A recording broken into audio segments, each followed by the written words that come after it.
नमस्कार, आदाब, सत श्री अकाल। मेरा नाम है प्रकाश शर्मा और आप देख रहे हैं movies in depth the big talk show. बहुत अच्छे।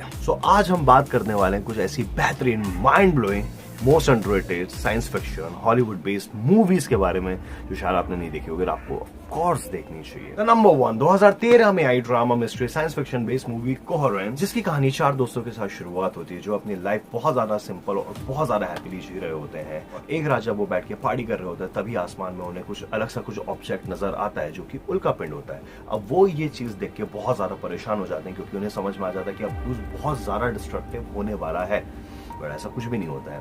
अब उल्का पिंड के गिरने की वजह से कुछ भी नहीं होता, जिससे वो और ज्यादा परेशान हो जाते हैं कि अभी तक कुछ क्यों नहीं हुआ है। यहीं पे कहानी का ट्विस्ट है। अब उस उल्का पिंड के गिरने की वजह से मल्टीपल पोर्टल्स ओपन हो जाते हैं जहां पे अलग अलग टाइम से अलग अलग उनके वेरिएंट्स आना चालू हो जाते हैं। जी हाँ, ये अपने टाइम पीरियड पे सबसे पहली मूवी थी जिसने बहुत अच्छी तरीके से डिस्क्राइब किया था इफ मल्टीपल पोर्टल्स ओपन होते हैं तो क्या होगा और अगर आपके वेरिएंट्स आते हैं तो क्या होगा। अब ये मूवी हमें क्यों देखना चाहिए? तो हमें इस मूवी को इसलिए देखना चाहिए क्योंकि अगर सच में मल्टीपल पोर्टल जैसी कुछ चीजें और अगर सच में ऑल्टरनेटिव लाइफ जैसी कुछ चीजें हैं तो क्या हम इसे आने वाले टाइम पे एक्सेप्ट कर पाएंगे, क्या हम इसे अपना पाएंगे। अब बात करते हैं नेक्स्ट मूवी की। 2014 में आई एक्शन एडवेंचर और science fiction based movie starting Tom cruise. Of course Tom cruise के चहेते फैंस लोगों ने ये वाली मूवी देखी होगी और इसके कॉन्सेप्ट को जानते भी होंगे, जो कंप्लीट एक हो सकने वाले भविष्य को लेकर बनाया गया, जहाँ पे इफ कभी अगर एलियंस एक्चुअल में धरती में आ जाते हैं और हमारे पास संसाधनों की कमी होती है और अगर हमें उस समय अपने ह्यूमन काइंड्स को सेव करने के लिए अगेंस्ट एलियंस वॉर करना पड़े,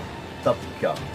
इस मूवी की सबसे अच्छी खासियत ये है कि वो उस टाइम पीरियड में दिखाया गया जहाँ पे ह्यूमंस इतने ज्यादा इवॉल्व हो चुके हैं कि उन्होंने एलियंस से लड़ने के लिए एक्चुअल में वेपन्स बना लिए। अब इस मूवी में एलियंस के भी 3 अलग अलग वेरिएंट्स दिखाए गए हैं। एक वो है जो बहुत अच्छे लड़ाकू हैं, दूसरे वो हैं जो ऑब्जर्वर्स हैं और तीसरे वो जो ह्यूमंस को हराने के लिए समय के साथ खेल सकते हैं। बेहतरीन पार्ट मुझे ये लगा कि जब कभी भी जिस टाइम पीरियड में एलियंस मरते हैं वो एलियंस उस टाइम पीरियड को वापस से रिक्रिएट करते हैं। अब इस कॉन्सेप्ट को समझने के लिए ऑफ कोर्स आपको ये मूवी देखनी पड़ेगी और ये मूवी अब आपको क्यों देखनी चाहिए तो उसका भी एक शॉर्ट में मैं बता देता हूँ। तो इन फ्यूचर कल के दिन अगर हमारी मुलाकात एलियन से हो जाती है और हालात हमारे एक्चुअल में इस मूवी के जैसे हो जाते हैं तो हमें क्या क्या चीजों का किस हिसाब से ध्यान रखना चाहिए। ये मूवी बहुत अल्टीमेट तरीके से दिखाई गई है और ऑफ कोर्स टॉम क्रूज की बात ही अलग है यार। अब बात करते हैं नेक्स्ट मूवी की, जो तो 2018 में आई हॉरर ड्रामा और एडवेंचर बेस्ड मूवी एनिहिलेशन। इसकी स्टोरी एक प्रोफेसर के ऊपर बेस्ड है जो एक कॉलेज में माइक्रोबायोलॉजी पढ़ाती है। अब एक दिन एक उल्का पिंड आके धरती से टकराता है। अब जिस जगह पे गिरता है उस जगह पे उस उल्का पिंड की एनर्जी रिलीज होती है अगेंस्ट ऑफ हमारे एनवायरमेंट और उसके नेचर की एनर्जी, जहां वो दोनों मिलके एक अलग सोर्स ऑफ एनर्जी क्रिएट करते हैं। Same as like a WandaVision में जैसे वांडा क्रिएट करते हैं, जहां एक बार कोई अगर अंदर गया तो वापस वो नहीं आ पाएगा। अब इस मूवी की सबसे अच्छी खासियत ये कि इस मूवी में जिस हिसाब से वो सोर्स ऑफ एनर्जी को दिखाया गया है वो थोड़ी अलग है, जहां मैनकाइंड का इवोल्यूशन बहुत अलग तरीके से और बहुत फास्ट तरीके से ग्रोथ होता है।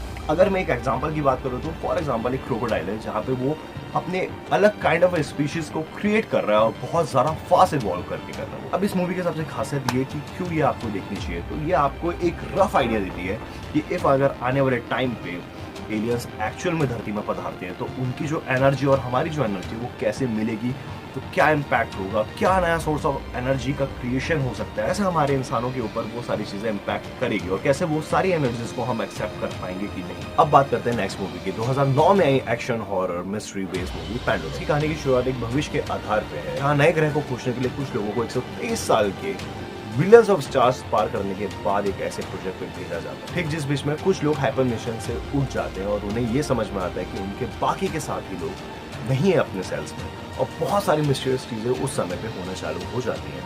अब ये मूवी हमें एक ये सेंस देती है कि क्या होता है अगर हम आने वाले टाइम पे एक नए ग्रह की खोज के लिए अगर हम जाते हैं तो हमें क्या क्या सारी चीजों का सामना करना पड़ सकता है। बात करते हैं नेक्स्ट मूवी की। तो 2014 में आई ड्रामा मिस्ट्री रोमांस और science fiction based movie origin. अब इस स्टोरी को बताने से पहले आपको ये चीज बता दूं कि इसकी कहानी स्टार्टिंग थोड़ी अलग है और एंडिंग थोड़ी अलग है, बट इस मूवी की कहानी बहुत अमेजिंग और ये लोगों के सोचने और देखने के नजरिए के ऊपर डिपेंड करता है। उसकी कहानी एक छोटे बच्चे से शुरुआत होती है जो बहुत ज्यादा जिज्ञासु होता है हर वास्तविकताओं की अस्तित्व के ऊपर सवाल उठाने पे, जहाँ वो बड़ा होकर किड वैज्ञानिक बनता है, जहाँ वो एक बार रिसर्च करते हुए ये समझता है कि कुछ ऐसे इंसेक्ट्स हैं जिनके पास आंखें और कुछ ऐसे इंसेक्ट्स हैं जिनके पास आंखें नहीं है, जहां वो अगेंस्ट द नेचर्स लॉ जाने की कोशिश करता है और उसकी यही रिसर्च उसको इंडिया तक लेके जाती है, जहां उसे पूर्ण जन्म के बारे में पता चलता है और जहां उसे ये समझ में आता है कि ज्ञान और भगवान के बीच में कितना दायरा है। आई पर्सनली सजेस्ट कि ये वाली मूवी आप जरूर देखना और तब तक बी इन टैप में रहना।